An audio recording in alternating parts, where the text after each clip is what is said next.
నల్గొండ జిల్లా మిర్యాలగూడ పట్టణంలోని శాంతినగర్లో దాతల పట్టణ ప్రముఖుల భక్తుల సహకారంతో ఆలయ పాలకవర్గం నిర్విరామ కృషితో ఒక మహిమాన్విత ఆలయంగా రూపుదిద్దుకున్న శ్రీ సీతారామాంజనేయ స్వామి దేవాలయం ప్రతిష్ఠ జరిగి 12 సంవత్సరాలు పూర్తయిన సందర్భంగా పుష్కర మహోత్సవాలు దేదీప్యమానంగా జరుగుతున్నాయి. ఇందులో భాగంగా 24వ తేదీ ఆదివారం ఉదయం సేవాకాలం, మూర్తి కుంభస్థాపనం, అగ్ని ప్రతిష్టం, మూలమంత్ర హోమాలు, మహాపూర్ణాహుతి తదితర విశేష పూజలను వైభవంగా జరిపారు.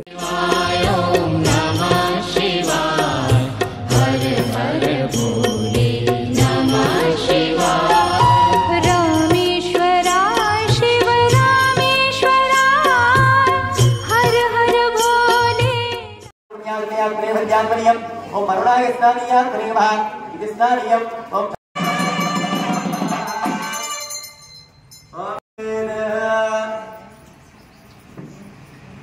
श्रीमान कुलदेना भवजा शोकदेविनः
अग्निं वासुदेव शंकर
रामायण